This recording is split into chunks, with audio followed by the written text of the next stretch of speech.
Vamos seguir nossa escola de formação nessa quaresma de São Miguel. O arcanjo São Miguel está junto com você nas orações e também nas formações. Você está crescendo na vida de oração, mas também no conhecimento, se preparando para vencer as batalhas com as armas espirituais que Deus nos dá. Nesses dias nós estamos aprendendo sobre tomar cuidado e ser prudente, ser esperto. Jesus diz: os filhos das trevas são mais espertos que os filhos da luz nas coisas desse mundo. Muitas vezes, Jesus nos manda ser simples como a pomba e prudente como as serpentes, para saber escapar. A serpente sabe escapar dos golpes, porque ela esconde a cabeça, quer dizer, o principal. Ter a sabedoria, Jesus manda ter a sabedoria, guerrear da maneira certa. E nós estamos aprendendo nesses dias de como fugir dos enganos. Quem está querendo seguir a Deus, seguir a porta estreita, o caminho apertado, não é fácil. E muitas vezes o inimigo tenta nos enganar, coisas que parecem ser boas e não são. E hoje, de maneira especial, o nosso título: o engano daqueles que pensam estar no caminho da virtude. Muitas vezes nós pensamos que estamos fazendo algo certo, estamos tudo direitinho, tudo nos trinques. E o Espírito Santo, para aqueles que são humildes, mostra quais são os perigos e quais são os erros que nós estamos trilhando. E hoje, de maneira especial, eu quero falar de 2 enganos que acontecem na nossa vida espiritual, para que você não faça sua quaresma de São Miguel em vão, para que você não reze da maneira errada, não perca o seu tempo sem agradar a Deus e sem conseguir aquilo que Deus quer que você consiga, sem ser vitorioso na sua batalha espiritual. Por isso vamos caminhar e aprender sobre isso que Deus quer falar ao seu coração. Um primeiro engano que pode acontecer, nós vamos aprender com a vida dos santos. Eles já trilharam esses caminhos na nossa frente, eles já cometeram erros, já deram com a cara no chão, cometeram burradas, para que a gente possa aprender.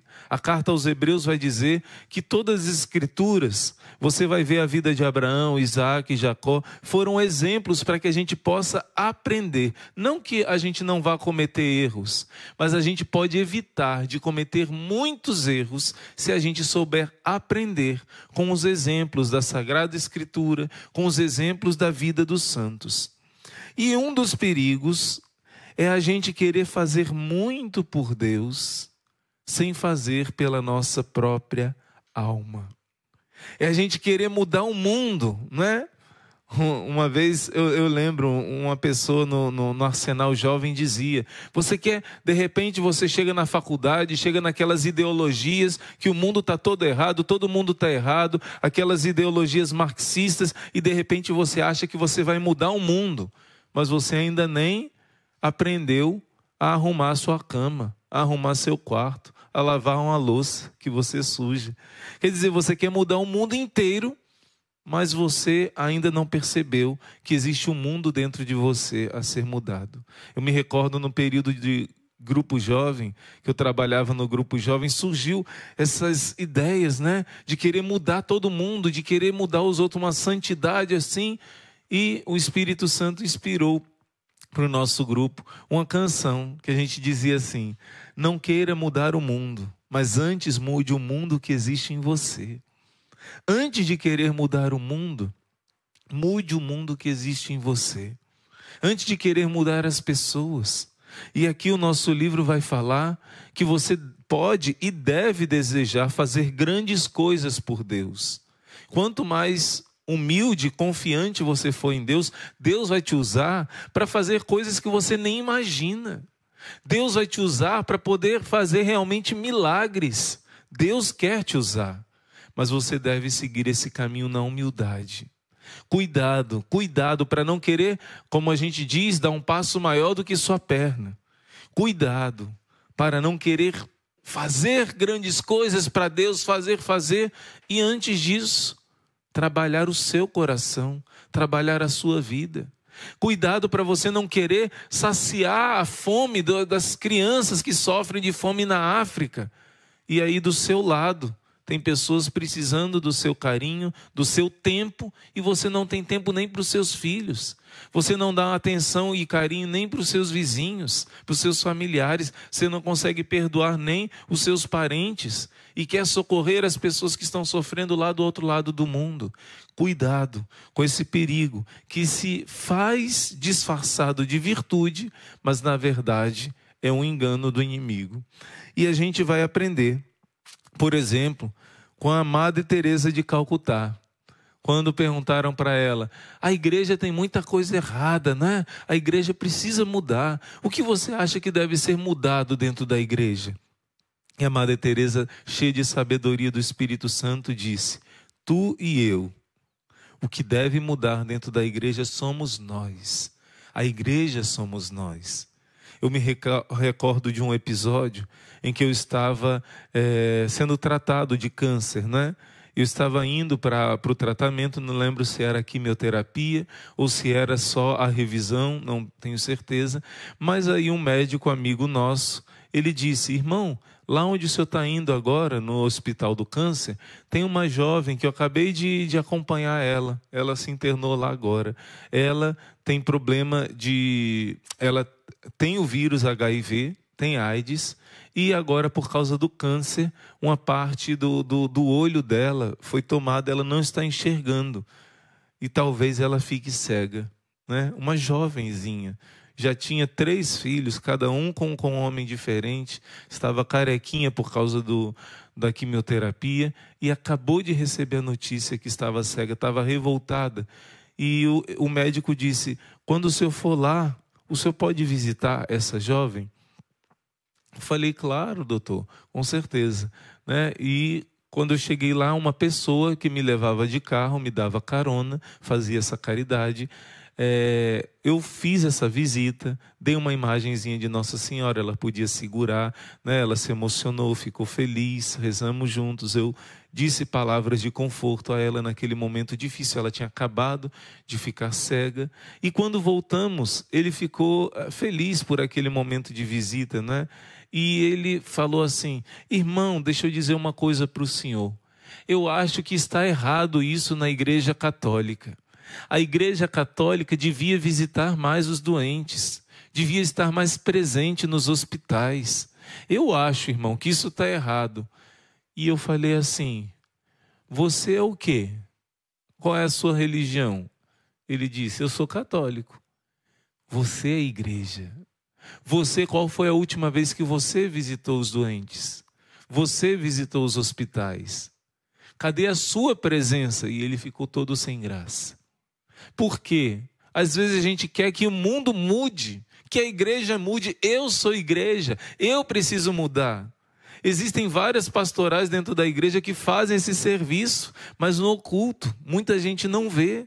Então, eu era da Legião de Maria quando eu era pequeno, depois quando adolescente também, e toda semana tinha esse trabalho, ou de visitar o hospital, ou de visitar alguém que estivesse precisando. Também tem os vicentinos que fazem esse trabalho de uma maneira oculta. O mundo não vê, mas estão trabalhando.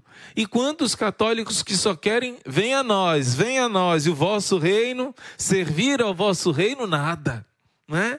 A gente quer mudar o mundo, mas não quer viver as pequenas coisas. Não quer viver a doação de vida nas pequenas coisas. A gente queria que o mundo fosse melhor, que o mundo fosse diferente, mas a gente muitas vezes está olhando só para o nosso umbigo, só para o nosso problema. Enquanto que uma das soluções mais maravilhosas para se vencer a depressão, para se ter uma alma mais feliz, é você dedicar um tempo para sair de si, o que se chama de altruísmo, não é? Você pensar no outro, esquece um pouco os seus problemas e vai servir aqueles que sofrem. Vai visitar um orfanato, vai ajudar uma obra de caridade, não somente você ajudando financeiramente, vai visitar, vai olhar nos olhos de pessoas que sofrem muito mais que você. Essas pequeninas coisas, pequeninos serviços podem ser feitos e isso muda. Você fica encabulado, você fica arrependido de você nem lavar sua louça na sua casa, de você nem ajudar os seus familiares, de você se irritar com seus filhos, se irritar com pouca coisa, quando você vê uma pessoa passando uma aflição dessa. Eu me recordo o testemunho do Roberto Tanus. A conversão dele foi quando ele foi para o encontro, e ele não imaginava que esse encontro era num leprosário. Nesse leprosário ele encontrou com um homem leproso, um homem que só tinha os toquinhos do dedo, todo ferido, todo já sem partes do corpo, mas com uma alegria que ele nunca viu na vida. Aquilo converteu o coração do Roberto. E é muito lindo quando ele conta esse testemunho.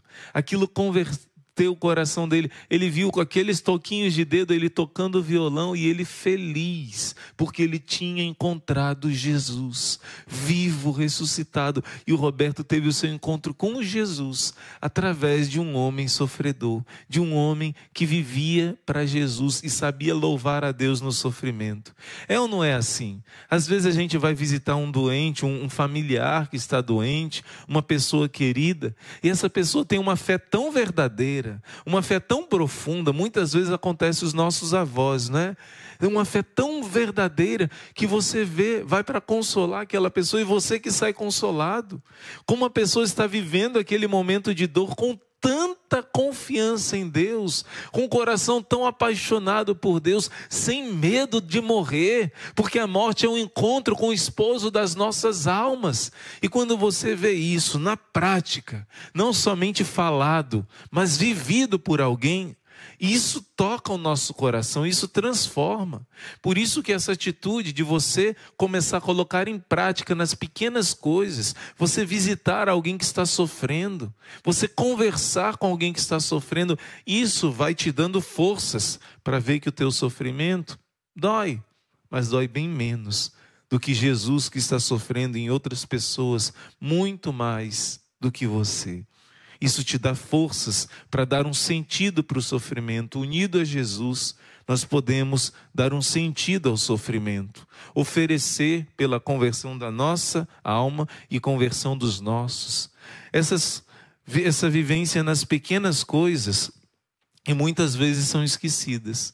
Muita gente quer imitar Jesus, que prega com autoridade, que expulsa os demônios. Muita gente quer imitar Jesus, que faz milagres, prodígios, que cura os enfermos, que faz pregações maravilhosas, que arrasta multidões nos 3 anos da vida pública de Jesus. Mas pouca gente quer imitar os 30 anos de vida escondida de Jesus, quando fugiram para o Egito, e o menino Jesus viveu lá na simplicidade, e quando foi crescendo começava a ajudar a sua mãe em casa, varria a casa, ajudava a arrumar, ajudava a varrer, ajudava nas pequenas coisas. E o menino Jesus, que foi crescendo mais, começou a aprender com São José a ser carpinteiro também, começou a trabalhar duro, a ser um bom filho. A vida escondida, os pequenos sacrifícios, as pequenas humilhações diante dos amigos, dos colegas, como acontece na escola, como acontece no seu trabalho. Jesus viveu isso. Jesus viveu essas coisinhas do dia a dia, esses aborrecimentos do dia a dia. Como é que Jesus lidava com essas coisas? Embora fosse o Senhor de tudo, a palavra de Deus vai dizer, ele aprendeu o que significa obediência.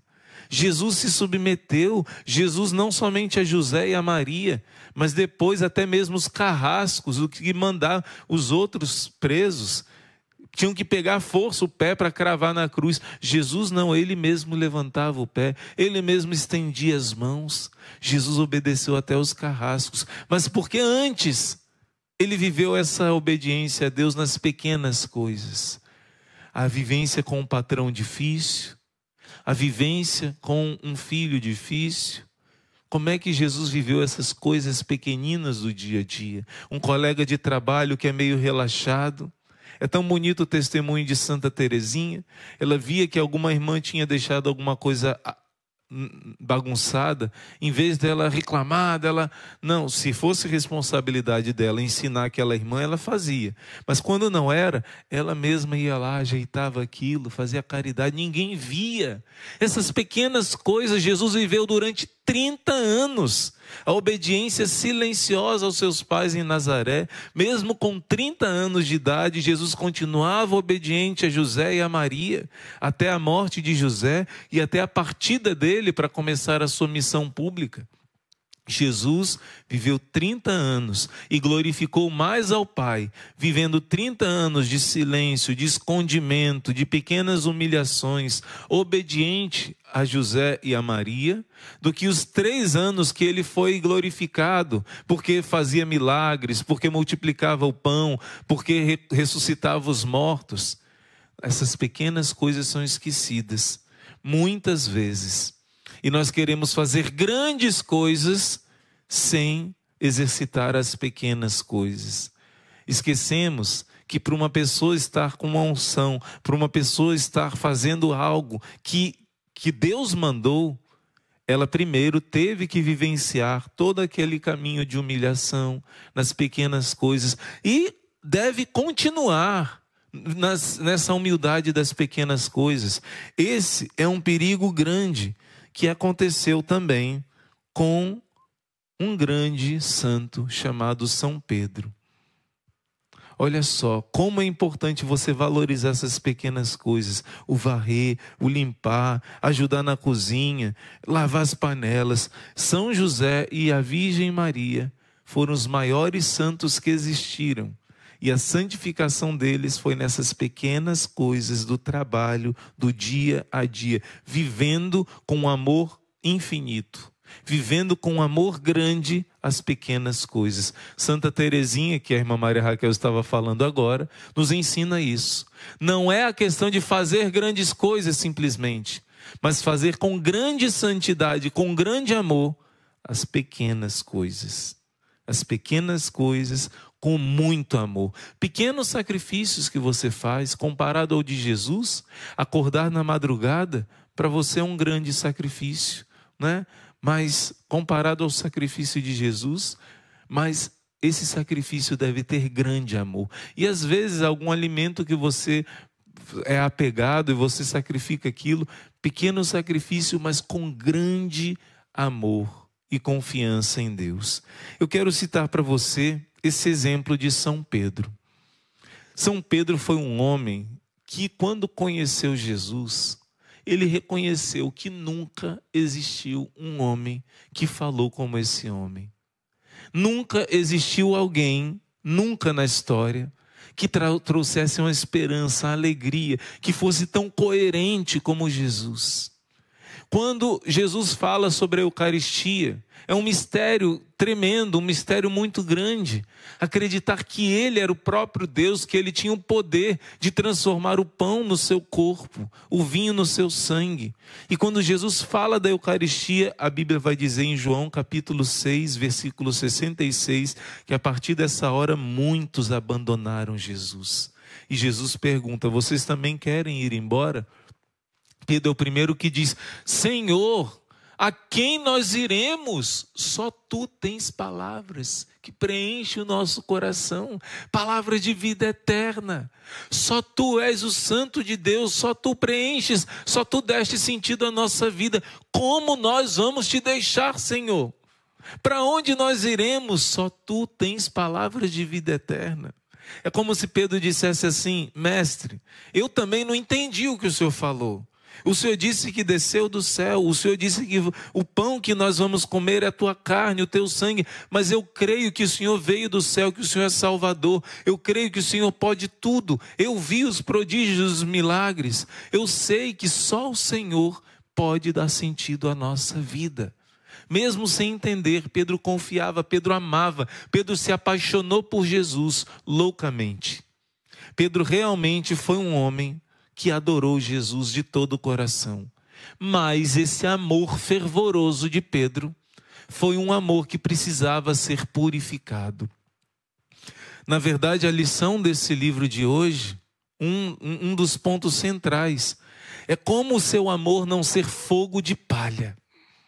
Muitas pessoas fazem com muito fervor a Quaresma de São Miguel, têm experiências grandiosas, E nessa caminhada começam a se iludir com uma santidade aparente, começam a se iludir de querer fazer grandes coisas, de se achar mais santo do que os outros, enquanto que o caminho da humildade, que é o caminho seguro. Cuidado para o seu amor não ser fogo de palha. Eu não estou dizendo para você ter receio de se entregar ao Senhor. Se entrega como São Pedro, loucamente. Se entrega como Santa Maria Madalena, como São João Evangelista, totalmente nas mãos do Senhor. Mas peça ao Senhor que o seu coração seja muito ardente, apaixonado por Ele, mas que você seja humilde. Porque o problema de Pedro é que ele fazia mais do que todos os outros. Ele fazia tudo por Jesus. Se Jesus pedia uma coisa, ele fazia 2 vezes mais. Pedro era generoso, sim. Era esforçado, sim. Mas o grande perigo de Pedro é que ele começou a se achar melhor do que os outros, mais santo do que os outros. Eu amo a Jesus mais do que os outros. Esse foi o perigo de Pedro. Foi a mesma correção que Jesus fez para Marta. Quando Maria Madalena, sua irmã, estava ali aos pés de Jesus, ouvindo o Senhor, e ela teve a pretensão de corrigir Jesus. Mestre, o senhor não se incomoda que a minha irmã fique aí enquanto eu estou servindo? Manda ela me servir, manda ela vir me ajudar para te servir, Senhor. Quer dizer, um pretexto bom. Parece justo o motivo de Marta, mas dar ordens no Senhor. Dar ordens no Senhor, mesmo sob o pretexto do bem dele. Jesus queria sim, estava feliz de se alimentar com a comidinha que Marta ia fazer, porém, Marta estava ali fazendo aquilo com um pouco de orgulho. Você vai ver isso em Lucas capítulo 10, mas você vai ver em João capítulo 12, Marta convertida, porque Jesus vai corrigir Marta. Jesus vai dizer que deve servir sim, mas deve se servir com humildade. A primeira coisa que se deve buscar é ouvir a Deus. E o que Deus mandar, você deve obedecer. Você vai ver já em João capítulo 12, Marta servindo com alegria, sem murmuração. É ou não é verdade que às vezes nós temos essa tentação de servir, estamos servindo a quem? Ao Senhor. Mas a gente começa a reclamar de tudo. A gente começa a dizer, só eu que trabalho nessa casa. Ninguém ajuda. Só eu que trabalho nessa igreja, nessa pastoral. Ninguém ajuda. Olha, servir é algo muito importante. Mas Pedro aprendeu com o tempo que tinha que servir com humildade. Marta aprendeu com o tempo que tinha que servir com humildade. Existe uma passagem na Bíblia, em Cântico dos Cânticos, capítulo 1, se eu não me engano, versículo 10, que diz assim: faremos para ti brincos pingentes de ouro, cravejado de prata. Olha que interessante. Nós faremos para ti, aqui o cântico espiritual tem todo um simbolismo lindo da igreja, da nossa alma, e vai falar, os anjos falando agora, né? O coro dizendo das filhas de Jerusalém, que São João da Cruz diz que representa os anjos. Eu vou fazer para você pingentes, quer dizer, representam as virtudes, esses enfeites da alma, são as virtudes que você está crescendo. Vamos fazer para você pingentes de ouro, brincos de ouro, cravejados de prata. Como assim? Santa Teresinha se perguntou. Como assim um brinco de ouro? Normalmente, um metal, ele é cravejado com outra coisa mais preciosa do que ele. Se é um brinco de prata, pode ter pedacinhos de ouro. Se é um brinco de ouro, vai ser cravejado de esmeralda, de diamante, né? Como assim o brinco é de ouro e vai ser cravejado com algo inferior ao ouro? E a própria Santa Teresinha do Menino Jesus vai dizer, na linguagem espiritual da igreja, o ouro representa o amor, que é a maior de todas as virtudes. E a prata representa a fé, ou então a humildade. Então ela vai dizer, os nossos atos de caridade, de amor, devem estar revestidos de humildade.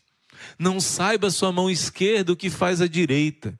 Não devemos fazer as boas obras para aparecer para os outros e nem para aparecer para nós mesmos. Porque às vezes a gente começa a se achar melhor do que os outros porque fez o sacrifício, porque fez uma doação para alguém que precisava, porque fez um grande esforço. A gente faz e quer receber um reconhecimento. Não é errado receber reconhecimento, é justo da parte de quem recebe uma boa ação ser grato, saber agradecer, ter um coração grato. Mas se a pessoa não for grata, você fez por Jesus. Eu conheço pessoas que nunca mais ajudam o pobre, porque fizeram um prato de comida tão bonito e quando chegou o pobre jogou o prato no chão. Nunca mais eu ajudo um pobre. É porque você não estava com o coração puro. Não é por Jesus que você estava fazendo, mas para a sua vanglória. Quando nosso coração não é puro, a gente desiste no meio do caminho. Quando nosso coração não está fazendo unicamente por Jesus, a gente dá o bom dia e o outro não responde, a gente não desiste de amar. A gente não para de dar bom dia para os outros. A gente não para de exercer a caridade porque pessoas nos decepcionaram. Porque quem teve um encontro pessoal com Jesus Cristo faz por causa de Jesus e não por causa do reconhecimento humano das pessoas que muitas vezes são ingratas. Mas Jesus não é ingrato. Aliás, eu não quero ser ingrato com tudo aquilo que Jesus faz por mim. O que eu faço aos meus irmãos, eu devo ver Jesus neles, independente da gratidão ou ingratidão dessas pessoas. Então, nós vamos aprender que essa humildade que precisou entrar no coração de Pedro. Pedro amava tanto Jesus que quando Jesus falou que todos vocês vão me abandonar, vai chegar uma hora em que todos vocês vão me deixar e eu vou ficar sozinho. E Pedro, no seu ímpeto de amar Jesus, disse assim: Mestre, eu nunca vou te deixar. E Jesus respondeu: Pedro, todos vocês vão me deixar. E ele disse: ainda que todos esses possam te trair, te negar, te abandonar, eu nunca. Como que dissesse: eu te amo muito mais do que esses daqui. Eu te amo com um amor muito mais perfeito do que esses aqui. Olha que perigo. Olha que perigo quando você acha que você é uma pessoa muito de Deus, que você é uma pessoa muito próxima a Deus. Claro que a gente deve confiar que por graça de Deus, Ele se fez próximo a nós. E porque nós dissemos sim a essa graça, Ele vive conosco, Ele está dentro de nós, sim, tudo bem. Mas olha o orgulho escondido de Pedro, querendo manifestar amor para Jesus, ele está dizendo: esses podem, mas eu nunca vou te deixar. Eu nunca vou te enganar, nunca vou te trair. E uma vez, Satanás usou desse orgulho disfarçado de amor para Pedro corrigir o próprio Jesus. Pedro vai dizer para Jesus assim: Mestre, o Senhor não pode sofrer isso que o Senhor está falando. Eu não vou deixar que o Senhor sofra, que façam isso com você. O Senhor não vai sofrer na cruz. Está lá em Mateus capítulo 16. E Jesus vai dizer assim: afasta de mim, Satanás, porque tu tens pensamentos dos homens e não de Deus. Afasta-te de mim, Satanás. O inimigo queria afastar Jesus da missão dele, que ele não desse a vida para nos salvar.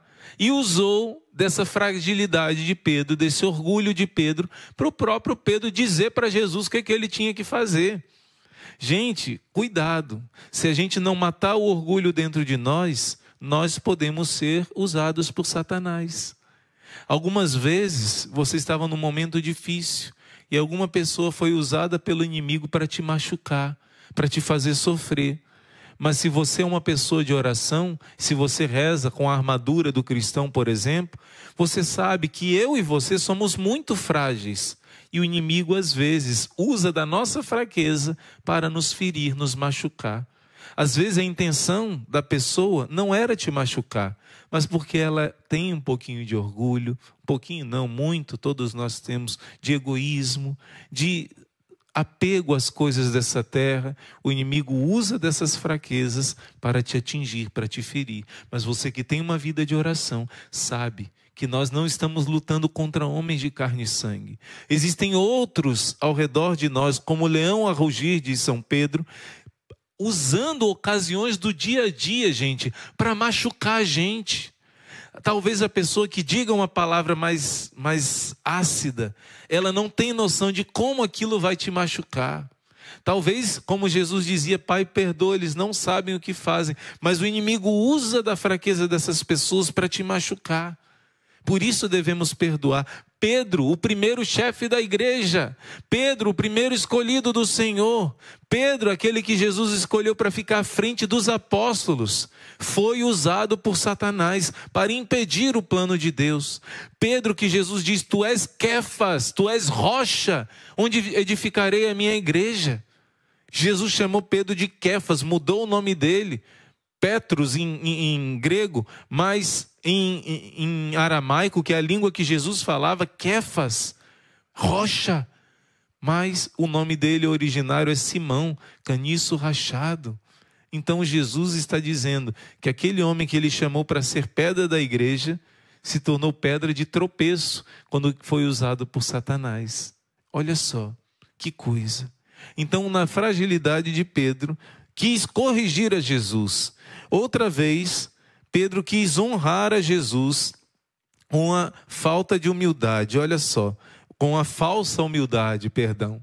Quando Jesus queria lavar os pés de Pedro, Pedro vai dizer a Jesus, de jeito nenhum, o Senhor é o rei, tu és o Senhor, eu sou o servo, o Senhor nunca vai lavar os meus pés. Era uma falsa humildade. Porque aí Jesus disse para ele, se eu não puder lavar os teus pés, você não está mais unido comigo. Você não está mais unido a mim. Você não vai ter parte comigo. Se eu não lavar os teus pés, você está se afastando de mim e cortando sua relação comigo. Senhor, então lava os pés, lava as mãos, lava o corpo todo, né? Claro, Pedro era impetuoso no seu amor a Jesus, mas nesse ímpeto, ele tinha uma falsa humildade. Não, o Senhor pode lavar o pé dos outros, o meu não. Eu que sou teu servo, o Senhor não é meu servo. Eu que quero te servir. Ora, Jesus veio para servir e dar a vida pela multidão, a começar por Pedro, que era o chefe da igreja. Jesus quis primeiro nos ensinar a ser servo. Ele me serviu, ele te serviu, dando a vida por nós, para que nós tenhamos força de dar a nossa vida pelo nosso irmão e herdar o reino dos céus também. Então, Pedro foi deixado enganar nesse momento por uma falsa humildade. Como saber se você está sendo enganado por uma falsa humildade ou não? Santa Faustina vai dar uma dica. O demônio pode se disfarçar sob o disfarce da humildade, mas ele não consegue se disfarçar sob o disfarce da obediência. Quando foi que Pedro glorificou a Deus? Deixando Jesus lavar os pés dele. Então, obediência. Quando foi que Marta glorificou a Deus? Maria glorificou a Deus. Maria, irmã de Marta, que é Maria Madalena, quando ouviu a voz do Senhor e obedeceu o que ele falou. Primeiro mandamento de Deus, ouve Israel, ouve o que Deus está te dizendo, e então você conseguirá amar o Senhor com todo o teu coração, com toda a tua alma, com todas as tuas forças. Por isso, a verdadeira humildade é a obediência nas pequenas coisas. Se eu sou fiel no pouco, diz a palavra de Deus, eu vou conseguir ser fiel no muito. O livro não está nos ensinando a não querer fazer grandes coisas por Deus. Isso é uma virtude, chamada virtude da magnanimidade. Que virtude é essa, irmão Luiz Maria? Você querer fazer grandes coisas por Deus, isso não é ruim, isso não é errado, isso é bom. Você querer dar a vida pelo Senhor, fazer o melhor para o Senhor. Se vai fazer um evento, fazer com qualidade, fazer bem feito, fazer bem organizado, fazer os trabalhos de evangelização e ter uma santa ambição de conseguir muitas almas para Deus, de fazer eventos grandes para Deus, de alcançar mais. Por que a gente pede para você compartilhar? Porque Jesus, uma vez o Padre Pio ouviu alguém, ele escreveu para o seu diretor espiritual, alguém, não me recordo onde eu li isso, qual livro que eu li isso, que ele estava conversando com o Senhor E o Senhor conversando com uma pessoa, e ele diz, chorando, porque o Senhor chora, Padre Pio. Ele diz, porque muitas almas estão se condenando, muitas almas estão se perdendo. E ele disse, mas o Senhor vai salvar 1/3 da humanidade. Jesus está usando o Senhor, e o Senhor vai salvar muitos. E ele dizia, chorando, o que é que eu vou fazer com 1/3 da humanidade? O que é que eu vou fazer com 1/3? Ele queria salvar todos. Ele queria mais almas e ele sofria tudo. Quando o Papa João Paulo II escreveu uma carta para ele rezar pela cura de uma pessoa que estava com uma enfermidade mortal, o Padre Pio disse para o seu anjo da guarda, vamos aceitar mais esse sofrimento. Vamos aceitar, quer dizer, ele sabia que para alcançar a graça da cura daquela pessoa, ele tinha que se oferecer mais ainda em expiação e em sofrimento. Então, o Senhor quer nos ensinar a ser fiel nessas pequenas coisas. O Senhor quer nos ensinar a ter a virtude da magnanimidade, querer grandes coisas por Deus, sim, mas primeiro, aprende os 30 anos de humildade de Jesus. Primeiro, aprende a exercitar no silêncio, no escondimento. A verdadeira humildade, não fazer para aparecer, mas para glorificar somente a Deus. Outro momento foi quando Pedro não aceitou, quando Jesus disse assim, olha, vocês não vão poder me seguir agora. Para onde eu vou, vocês não podem ir agora. Mais tarde vocês vão poder me seguir, mas agora não. E Pedro disse, por que eu não posso te seguir, Senhor? Eu te seguirei aonde quer que o Senhor for, eu te seguirei. E Jesus insistiu, agora você não pode me servir, Pedro, me seguir. E aí veio aquela parte que ele disse, eu darei a vida por ti, porque eu não posso te seguir agora, tu darás a vida por mim? Antes que o galo cante 2 vezes, 3 vezes terás me negado. Nunca! Aí aquela parte que ele diz, esses podem te negar, eu nunca te negarei.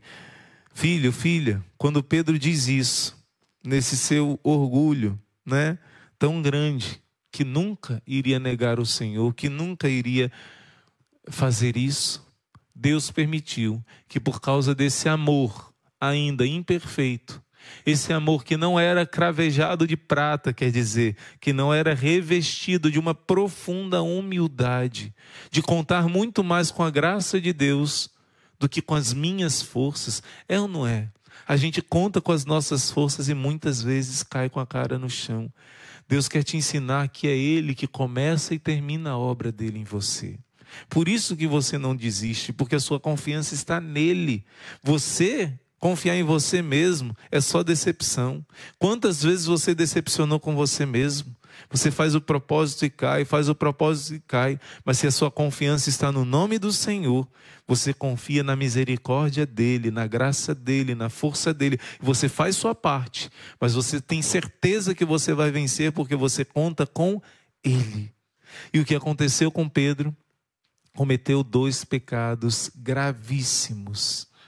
Se você ler no Evangelho de Lucas e no Evangelho de Mateus e no Evangelho de João, a negação de Pedro não é mostrada com tanta clareza, com tanta, tão explícita, tão dura como foi. A negação de Pedro foi algo terrível. O único Evangelho que mostra mais em detalhes a negação de Pedro é o Evangelho que, entre aspas, São Pedro mesmo escreveu. Como assim, irmão Luiz Maria? O Evangelho de Marcos é chamado, entre aspas, o Evangelho de Pedro, de forma velada. Porque Marcos era um discípulo de Pedro. Marcos estava vivendo com São Pedro em Roma. Foi Marcos que viveu, que foi o grande auxiliador de São Pedro. Pedro vai dizer na carta dele que Marcos é o meu filho espiritual. Então, os estudiosos dizem, não é? Que os exegetas dizem que o Evangelho de Marcos, quem ensinou tudo isso se Marcos não conviveu com Jesus? Marcos anotava todas as pregações que Pedro fazia ali em Roma. Marcos ia tomando nota, e todos os ensinamentos que Pedro trazia sobre a vida de Jesus, Marcos foi registrando. Por isso, até os termos que foram escritos no Evangelho de Marcos tem uma marca do latim, quer dizer, da língua que era falada entre os romanos, porque foi escrita lá em Roma, foi escrito para os romanos em primeiro lugar. Era como se fosse um primeiro livro de catequese, para uma primeira experiência com Jesus. Assim surgiu o Evangelho de Marcos. Por isso, se foi o próprio Pedro que ajudou Marcos a escrever, Pedro não sabia escrever. A carta dele foi escrita por um homem chamado Silvano, porque ele dizia e a pessoa escrevia.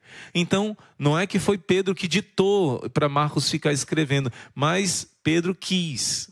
Os estudiosos acreditam que Pedro quis que Marcos colocasse ali a narração bem dura do momento do pecado dele. Ele quis confessar publicamente o seu pecado. E por isso, se você abrir em Marcos, capítulo 14, versículo 71, vai mostrar que Pedro cometeu 2 pecados mortais. Pedro amaldiçoou aquelas pessoas. Não fica claro se ele estava amaldiçoando quem, mas ele diz, seus malditos, ele os conjurou, disse palavras de maldição para aquelas pessoas, de tal modo que ele estava aterrorizado quando diziam, foi você, ele, não fui eu não seguia ele, foi você, eu vi você, eu não conheço esse homem. E quando insistiram a terceira vez, ele não somente repetiu, negou a Jesus, mas ele primeiro amaldiçoou, fez um esconjuro àquelas pessoas que estavam ali. E além disso, Pedro também perjurou. A Bíblia diz que é um pecado mortal, 8º mandamento, jurar falso. Ele negou Jesus jurando falso, fazendo um falso juramento que não conhecia o Senhor. 2 pecados mortais, rejeitando o seu mestre. Porque disseram que ele era seguidor de Jesus, ele amaldiçoou e jurou falso. Pedro cometeu o pior pecado da sua vida nesse momento. E poucas pessoas entendem que no Evangelho, quando vai dizer assim, Pedro, tu me amas mais do que esses? Nesse momento acontece algo muito grandioso. Nesse momento, depois que Pedro negou Jesus, depois que Pedro traiu Jesus, o seu melhor amigo, o Evangelho de Lucas diz que assim que Pedro acabou de negar o Senhor, amaldiçoar, praguejar e jurar falso que não conhecia, jurou diante de Deus que não conhecia Jesus. Jesus acorrentado, amarrado, já todo ferido, machucado, porque já no caminho eles bateram em Jesus. Jesus passou amarrado pelos soldados e cruzou o olhar com o olhar de Pedro. Quando ele cruzou aquele olhar, como diz aquela canção, Senhor, tu me olhaste nos olhos e a sorrir pronunciaste meu nome. Pedro lembrou da primeira vez que o olhar de Jesus encontrou o olhar dele. E que o próprio Deus, ele entendeu que aquele olhar era diferente, era o Senhor. Agora ele acaba de negar Jesus, Jesus com dor no coração, olha, mas olha com amor para Pedro. Olha com perdão para Pedro. E Pedro vai chorar, diz a Bíblia, amargamente. Ele vai chorar amargamente, diz a tradição da igreja, que o resto da sua vida, todos os dias, Pedro derramou lágrimas. Que Pedro tinha uma cicatriz aqui, por causa das lágrimas que todos os dias ele derramou. Porque ele percebeu, como diz São Paulo em Gálatas 2:20, Cristo me amou e por mim ele se entregou. A partir desse momento, Pedro se arrependeu, diferente de Judas, que se revoltou, tirou sua própria vida. Pedro foi chorar aos pés da Virgem Maria. Pedro reconheceu que tinha traído o Senhor, que tinha negado o Senhor. E Pedro entendeu que aquele lavar os pés significava lavar a alma, significava que Jesus, mesmo sendo traído pelo seu melhor amigo, Jesus não deixava de amar e perdoá-lo. Pedro entendeu que ele devia ser agora mais misericordioso com as ovelhas que Deus ia entregar para ele, porque ele se achava muito certo e era muito duro com os outros, não aceitava quando alguém errava. Mas agora que ele vai ser o pastor, Ele precisa aprender com esse olhar de Jesus a lavar os pés dos outros, quer dizer, a perdoar também os pecados dos outros, que vão ferir a ele na longa caminhada como primeiro Papa da Igreja. Por isso, depois que Jesus ressuscita, aparece primeiro às mulheres. Olha o exercício da humildade dos apóstolos. Primeiro apareceu para as mulheres e só depois apareceu para aqueles que foram incrédulos. E Pedro, quando vê o Senhor, Pedro quase não quer acreditar. E Jesus nem diz que perdoa, já dá para eles o poder de perdoar os pecados. E Jesus caminhando com Pedro na praia. Está lá em João capítulo 20, 21. Esse capítulo é lindo demais. Jesus, eles estavam pescando de novo, Pedro estava nu, simbolizando de como ele estava voltando para aquela vida velha. Quando ele vê que é o Senhor, quando ele lança as redes, o Senhor diz, joga para esse lado a rede, e ele vê que enche de peixes, igual na primeira vez, igual no primeiro encontro com o Senhor. Ele entende que é o Senhor. João diz, é o Senhor, Dominus est. Nessa hora Pedro veste sua roupa e mergulha no mar e vem correndo ao encontro do Senhor.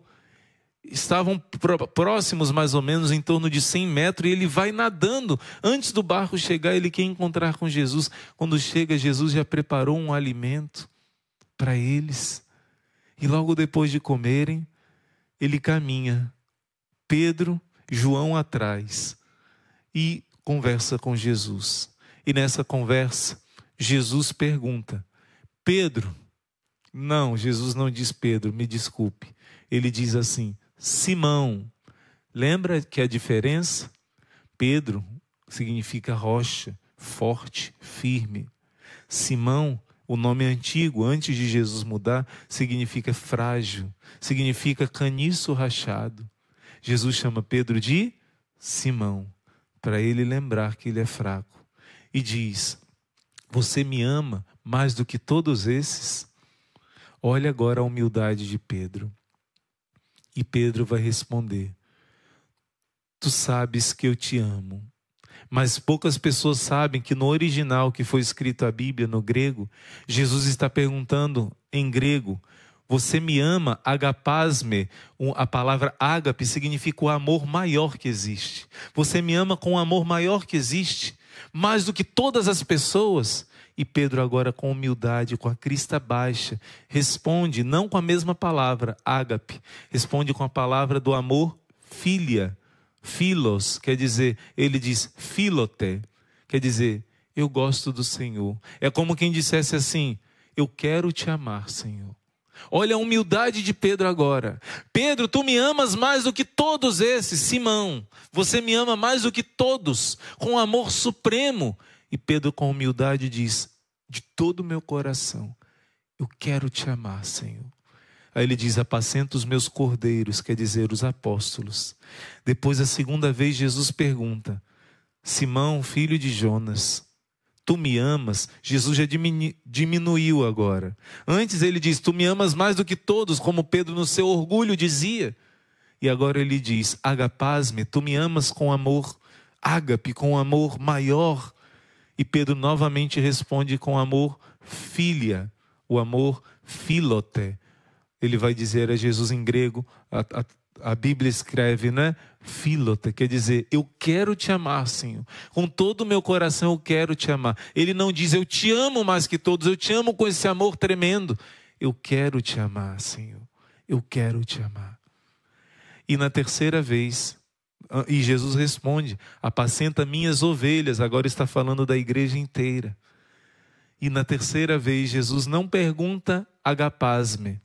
Jesus não pergunta, Jesus desce mais ainda, como um degrauzinho.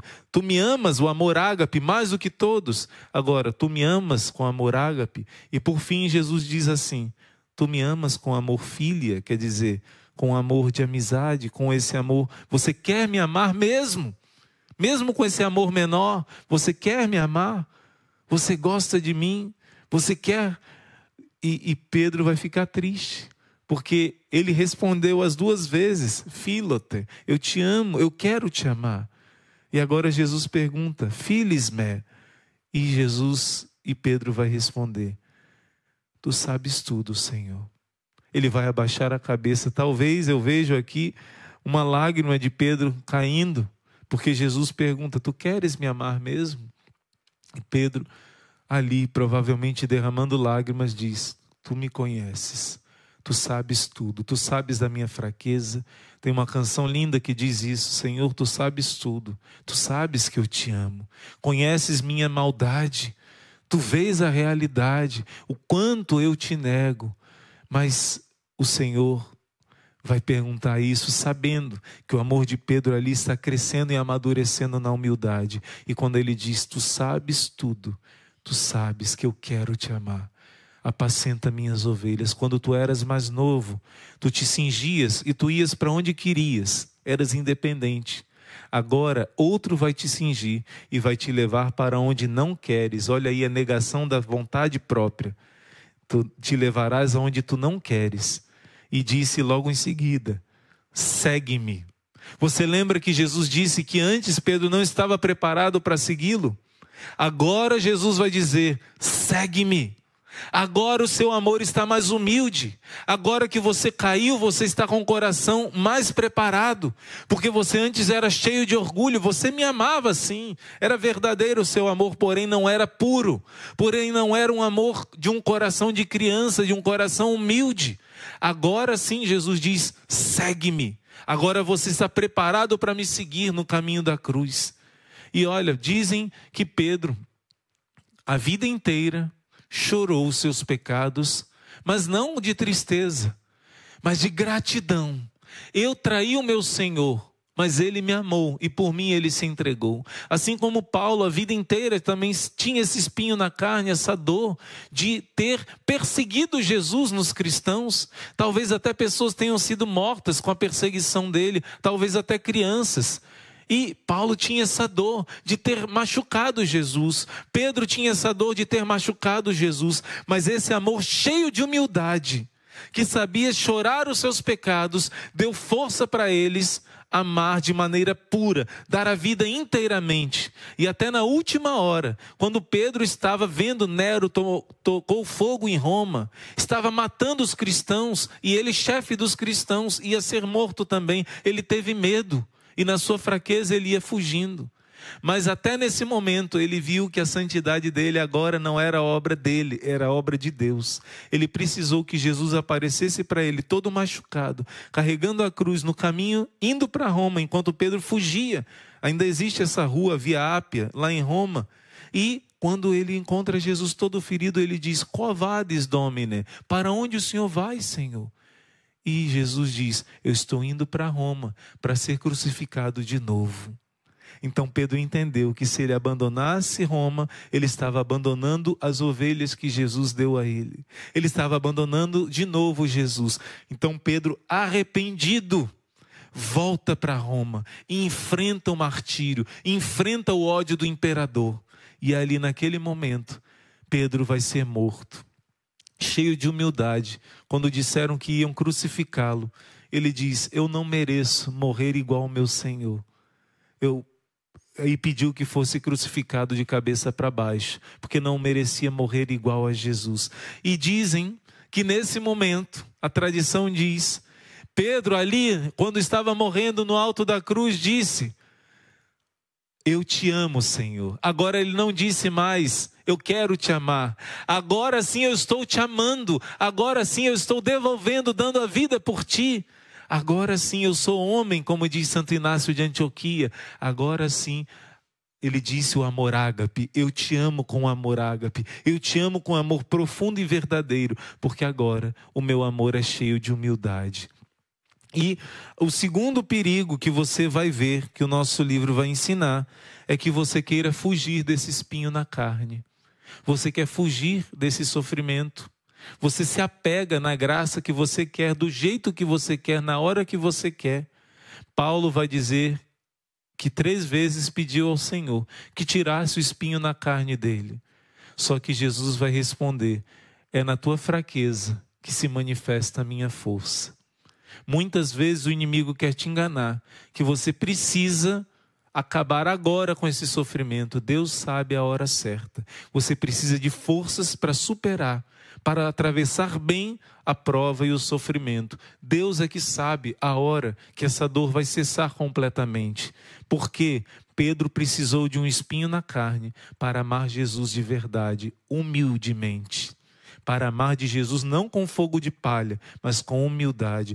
Paulo precisou de um espinho na carne para poder se manter humilde. Ele mesmo vai dizer, para que a vaidade das revelações não me levasse a esse orgulho. As revelações não me levassem, os milagres que ele fazia não levassem ele ao orgulho. Ele precisou desse espinho na carne.